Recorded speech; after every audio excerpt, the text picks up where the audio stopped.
bright camera flashes bombarded the poor guy as he stood there, frozen like a fool. Reporters shoved microphones in his face, their voices overlapping in a chaotic storm of questions. One reporter's voice cut through the noise, demanding if he's really an S rank, and what does he have to say about faking his rank all this time. The barrage continued, but the young man, clearly our protagonist, remained silent. His lips parted slightly, but no words came out. He looked visibly shaken, struggling to respond as the pressure mounted. Clearly, life wasn't going the way he planned. All he wanted was money and a peaceful life. But everything started going downhill 2 weeks ago, right when he opened his eyes for the first time in this body. Yeah, you guessed it. The guy had reincarnated. That, as it turned out, was his first big mistake. Within a minute of waking up, he was already wincing in pain. Of course, the body he had inherited was weak. He cursed the previous owner for doing such a terrible job taking care of it.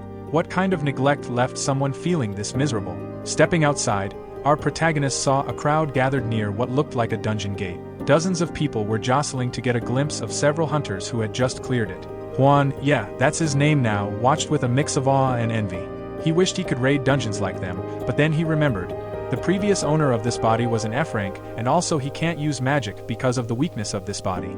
Clenching his fist, Juan made a silent vow to himself. One day, he'd reach their level. Then something strange caught his eye. A faint string of mana shimmered in the air, leading him toward a deserted mountain path. There, hidden from plain sight, stood a gate. Judging by its size, it appeared to be a C-rank gate. Juan's eyes lit up with excitement. Where was his common sense? Thrown out the window. Without a second thought, he walked in. Be careful, my boy, with that weak body of yours, I'd steer clear of those gates. But anyway, our old fool simply bolted in. Elsewhere, a group of hunters had just entered a different gate. At the front was a tall, dark-skinned man, clearly their leader. They walked in, looking all stylish and dangerous, like nothing could stand in their way. Their leader, let's call him June, suddenly stopped, sensing something was off. But his teammates didn't share his concern. They just wanted to clear the dungeon and grab a drink afterward. In the middle of their argument, the guy in glasses suddenly got hit by a pile of rocks. Just like that, he went down with a single hit. Honestly, I didn't feel bad for him. Even with glasses, he clearly couldn't see what was coming. Meanwhile, our protagonist was deep inside the dungeon, wondering why everything had gone so quiet. Then, he felt it, a warm pulse of mana. Even though his body was weak, he could still detect presence through the flow of energy. And from the feel of it, someone was close. Following the string of mana, he came across June's team. One of them was crushed, the others frozen in shock. You remember the last chapter, right? That moment when a massive rock monster appeared behind one of June's teammates and crushed him with a single blow? Yeah, that one. For a split second, June's life flashed before his eyes. Then he pulled himself together and barked out orders for his team to take formation. From the corner of his eye, he saw the monster charge at him, fast. He barely dodged the blow, then launched a counterattack. That's when we see the full force of his mana. No wonder he's a B-rank tanker. With a single powerful strike, the monster exploded into rubble. Even our protagonist stood frozen in awe. June collapsed onto the pile of rocks, completely drained. He stood up, ready to leave, but the monster had other plans. In a blur, rocks coiled around June, trapping him. The monster glared at him, its eyes glowing, like it was staring into his soul. June couldn't believe it. He'd destroyed this thing. So how was it still alive? But honestly, if I were him, I wouldn't waste time wondering. Because the next moment, the monster slammed him into the ground with brutal force. One of June's teammates drew his sword, a bold move, but probably the wrong one. 2 chunks of rock smashed into him before he even had the chance to swing. Seconds later, he was on the ground groaning in pain. Only the girl stood there, shaking like a leaf, frozen in place even with the monster looming over her. For a moment, I honestly thought she might be spared. But nope, apparently, this monster is a firm believer in gender equality, because its massive fist came crashing down toward her without hesitation. Then, in a sudden blur, June appeared, right in the middle of it all, shielding her from the blow. The man was clearly in no condition to fight, but there he was, standing between her and death, bloodied and barely upright. He urged her to use her binding magic, his voice strained but desperate.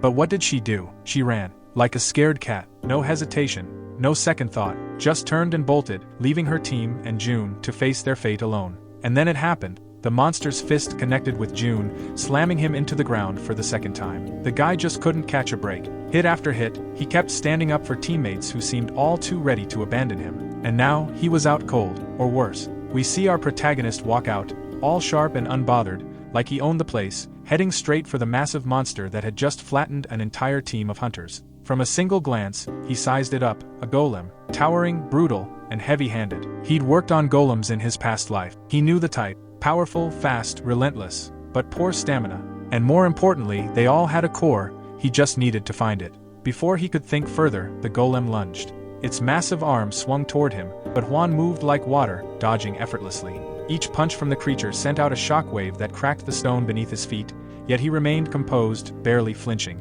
A few more close calls, and he started to pant. He cursed his weak body that can barely handle anything. Every muscle ached, his breaths were getting shorter. But the golem wasn't slowing down. Another punch flew his way, just an inch closer, and he'd be dust. No second chances. Then, something clicked. He noticed the attack rhythm, the glow. That strange gem embedded in the golem's hand, summoning what little energy he had left. Juan sprinted straight at the golem, weaving between its attacks with perfect precision. He planted his palm directly on the gem. To any regular hunter, it would have been suicide. But Juan? He knew the mechanics, the inner codes ripping out the core. Its body began to crack, the stone limbs trembling before collapsing into a heap of lifeless rubble.